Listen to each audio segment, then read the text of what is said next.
Yo, yo, yo, yo, yo. What's good, YouTube? Antayami here, back with another video. And in today's video, we got another deck profile for you, another update. Playing more of the SUDA meta and playing a little bit more top tier decks and stuff like that. So I'm here just to showcase my updated profile. Jesus. And yeah, we're gonna go into that. First, a couple things. Shout out to my goat. Gonna pop his name right here.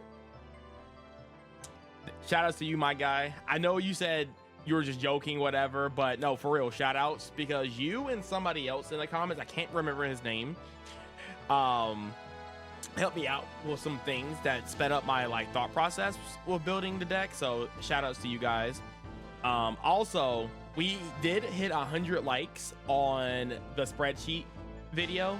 So right before Orlando, hopefully sometime next week, I'm going to release the 2-card combos and some other things of that nature. It probably won't be super detailed because I'm still a very busy person, and I'm going to try to do my best to kind of update the profile or update the spreadsheets and stuff, but I'll try to do it as quickly as possible. So hopefully if you guys still have access to the spreadsheets, you will see some updated things. So make sure you guys pay attention to the spreadsheet, because throughout the week it will be updated with more combos and things of that nature. So you guys can probably see it live happening if you catch me at a good time. So anyway, without further ado, let's go ahead and hop into the deck profile, and I'll explain some of the changes and stuff like that. Go ahead and right here. All right, so 40 card deck. 15 cards in the side, 15 cards in the extra, whatever. First, we're gonna have the 3 Azets here, with the 1 Stellar, the 1 Azet Azamina, triple Sylvie, and then we also got the 1 Rusia. So I found this standard, or this combo, or this package right here, to be completely standard on the monsters. The triple Civies are really, really good. The triple Azets are really strong. The the 1 Stellars is really good, and the 1 Azamina Azet, really, really strong. Been liking this setup the most so far. What is it? 9 of the White Forest monsters. Yep, very good. They show up when they need to, and very, very, very strong. I've been liking this ratio for a while, so super strong in that particular setup. Love it. Then going with the kind of the White Forest cards, sometimes they are treated as Silver Spoils or Azamina cards, but overall they're White Forest cards. Unleashing is extremely broken, extremely broken. It's insane how broken this card is. I honestly, it's insane. If you go full combo and you have this card set, I almost feel like you just don't lose the game at all. It's really, really crazy. The fact that you can also bounce your own cards as well. There's like combos and stuff where you'll go just for follow-up, you can bounce one of your synchro monsters, and then you can chain Unleashing, bouncing back Sylvie, and then 3 of their cards. Comes up a lot. It's crazy. It's very good. Also, a lot of people don't know this, but if you read Unleashing, it's any synchro fusion fiend spellcaster and illusion. So you can actually, it still work underneath Chaos Angel. That's a target. You can also still use it underneath Desiree, because they're both fiends and they're both synchro and or fusions. So I wanted to showcase that real quick, because I think a lot of people miscount those, because they think it's oh, it's only Azamina or the White Forest synchros. No, it's for those cards as well. Crazy. This card is really, really good. It's part of your end board, and it helps you make a Guardian Chimera or things of that nature. Sometimes it can be a little tiny extender. I'm liking this. This is my least favorite out of the 2, but I like it a lot. I can see it kind of being cut, but I do like it in some of my lines, and it's a really good inboard piece. And sometimes it's really good going second to make a Garden Chimera to help push past a lot of boards and stuff. So still like it, just it is what it is, because you need setup to activate it. And then Tails, I mean, again, we're not going to talk about that. It's no Tails. Tails is crazy. You need it. Um, then after that, for the Azamina package, we played the one Black Witch, and then we played the triple Deception. 4 copies of Black Witch, essentially. This is just better Black Witch. Black Witch is really strong. Doesn't really do too much on his own, or doesn't really have any like crazy 1-card combos, but you can definitely push a lot of advantage, and it makes a lot of your hands just that much stronger. It's very good. And then of course we played the one Deception, and then the one Hollow Azamina. Very good stuff. Pretty much like a standard package. Been playing this since I've been playing the deck. Going into the Fiendsmith package, we have the triple Engraver, the one Lurie, the one Lacrima, and then we play the one Track. Still standard on this. I think it's pretty standard on how you play the Fiendsmith package. Really good. Fiendsmith cards are really good right now, so even in the next format, it's still very strong. So I will continue to play it until it gets hit on the ban list, or when we get the new White Forest Azamina stuff. That stuff is insane. Going into the non-engine, and I have 16 slots for non-engine, so I'm on triple Nib. I think Nib is still insane in today's format because it pairs really good with your other hand traps, and it's not very good versus the snake deck, but I need to play that deck a little bit more because there's some lines where they like tribute their ritual monsters, they come back, and then you nib them. It's really strong. And then when you nib them, fun fact, you can actually discard your own nib and there's no tokens. So like that's something you can think about when they like search for the trap, and then like when they go in the main, you go like nib, they chain the monster, and then you discard nib, and yeah, it's a solid trade. Of course, we're still on the Ash Blossom. We don't need to talk about this card. This card is crazy. It's really good. New changes. We're playing Bestials, and this is not a Baldric. I can't find my Drawers Worms, so this is supposed to be a Drawers Worm, but one Magmu and one Baldric. It's really good versus the Fiendsmith package. It's also really good for extending on your turns as well, so you can make like a Light and Dark Chaos Angel really easy, even going second.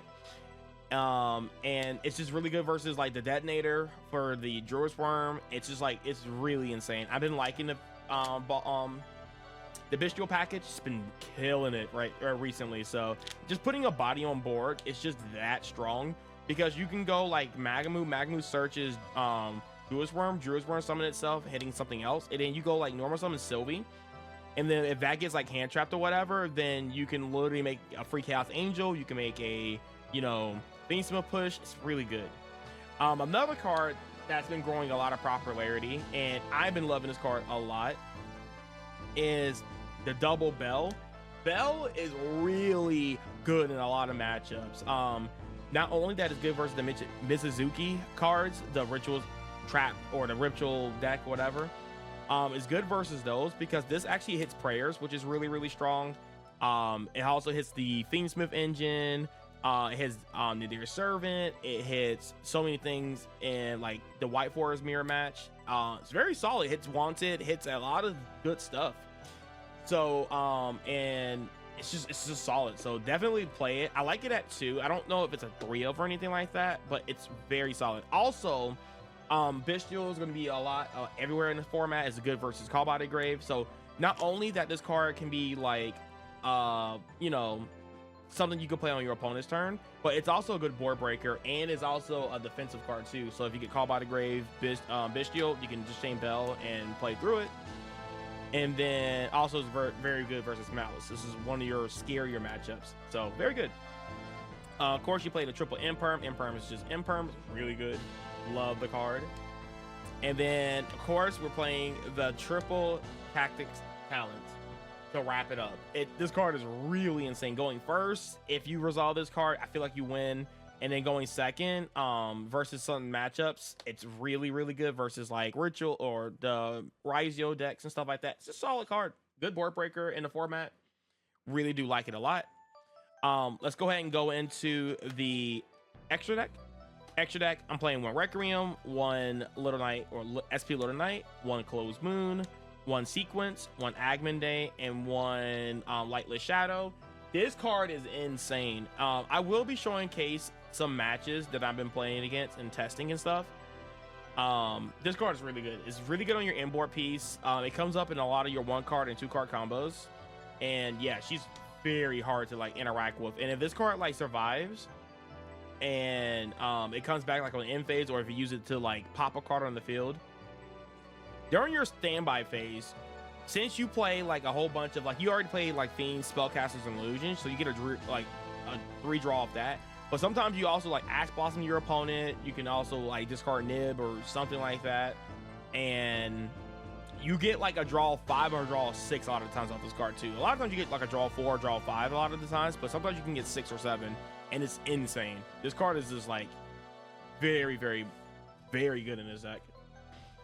Of course, we got the synchros. I'm still rocking the same 4 synchros. Nothing you really need to talk about here. Kind of like, yeah, nothing to talk about there. And then for the fusions, Guardian Chimera is a new addition to the deck because of the new Sinful Spoils White Forest card. Very, very strong. I love this card a lot. I've been summoning this card so much, and it just feels so good, and it's so big, and you draw more cards. Like, everything about Guardian Chimera is just, it's great. 1 Desiree, 1 Sylvia, 1, I don't know how to pronounce his name, Soul, and 1 Rue Arcielago, wrapping it up for the fusions. Let's hop into the side deck really fast. For side deck, we have the triple Lancia for, of course, the Malice matchup, but now when that's Satyrion, but when Christians come in the fray as well, this also beats that deck as well. So sucks because that deck is really cool. I like it a lot, but I don't think it's the pick for the YCS because, again, Malice is going to be in the format. Everybody's on Lancia, so don't play decks that loses the Lancia right now because it's just a free side in. So just don't do it. I played a triple Charmings. Very good versus Ryzeal, especially the ritual version of Ryzeals. So very strong. Ferraros is still very strong versus like the Fiendsmith decks and decks that like spams from the extra deck and stuff like that. So this card's still very strong. Another card I've been testing out in the format is XYZ Encore. Now this card is actually something I'm testing right now because I'm noticing a lot of players are going into Dweller, and unfortunately Dweller really hurts your deck.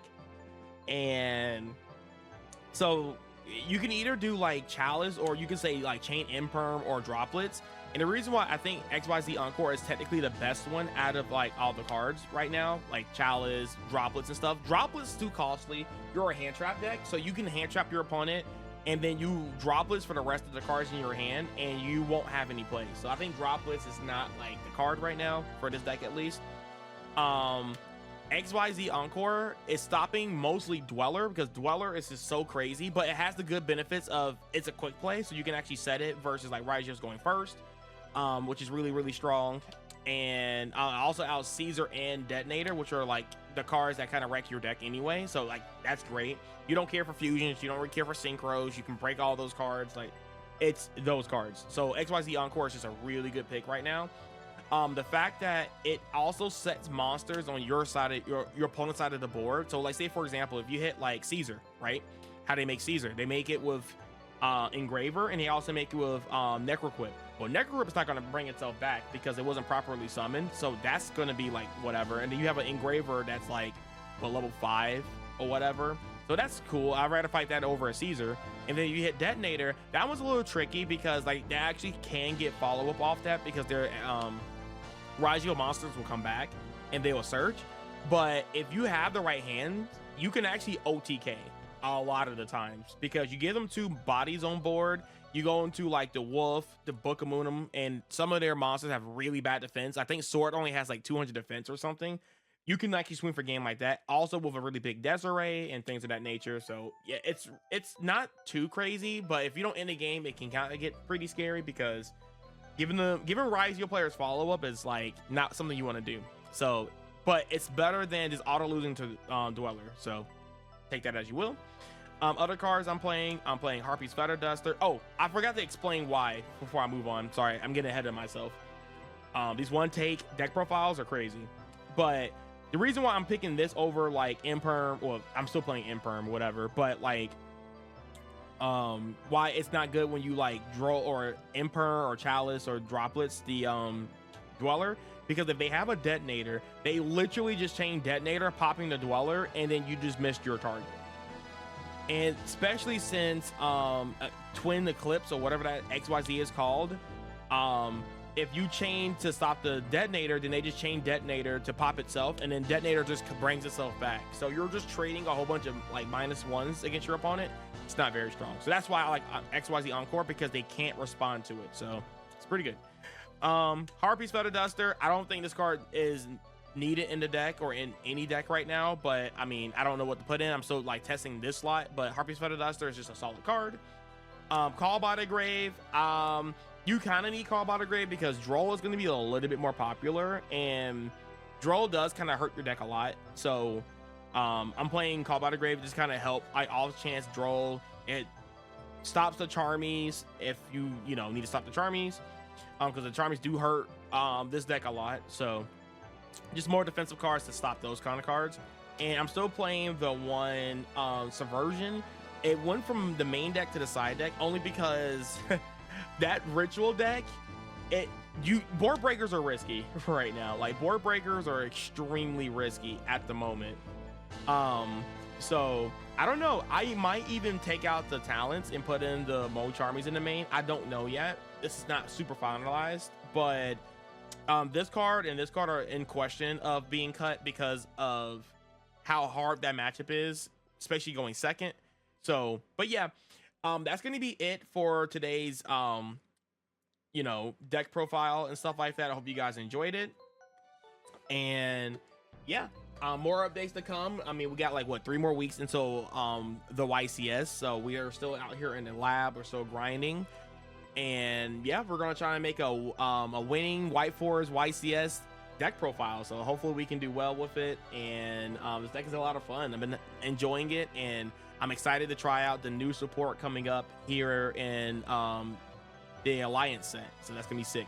But all right, guys, thank you guys for all being here. And I'll catch you guys in the next video. Peace.